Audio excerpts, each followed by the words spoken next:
Israel किस नबी का लक़ब है और यहूद को इसराइल क्यों कहा जाता है, इसराइल को इसराइल क्यों कहते हैं, इंशाल्लाह इसके बारे में जानेंगे। अस्सलाम वालेकुम रहमतुल्लाहि व बरकातुहू। मैं उम्मीद करता हूँ आप सब खैरियत से होंगे। अल्लाह ताला आप सबको अपनी हिफ्ज़ो अमान में रखे, जहाँ रहें खैरियत से रहें। इसराइल देखिए किसी पैगंबर का लक़ब नहीं है, बल्कि इसराइल एक पैगंबर का नाम है। लफ्ज़ इसराइल इब्रानी ज़बान का लफ्ज़ है और ये दो लफ्ज़ों का मजमुआ है, इसरा और ईल, जिसके मानी है अब्दुल्ला यानी अल्लाह का बंदा।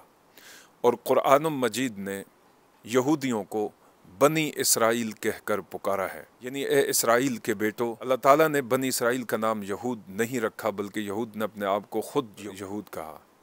कुरान मजीद ने इस नाम से उन्हें पुकारा है। किस पैगंबर का नाम है? ये जनाब हज़रत सैयदना यूसुफ़ और हज़रत सैयदना बिन्यामीन अलैहिस्सलाम के वालिद हज़रत सैयदना याकूब अलैहिस्सलाम का नाम है। और हज़रत याकूब अलैहिस्सलाम हज़रत इसहाक़ अलैहिस्सलाम के बेटे थे और हज़रत इसहाक़ अलैहिस्सलाम हज़रत इब्राहीम अलैहिस्सलाम के बेटे थे। तो यूँ हज़रत याकूब हज़रत यूसुफ़ के वालिद और जनाब इब्राहीम अलैहिस्सलाम के पोते हैं। यह है बनी इसराइल का माना।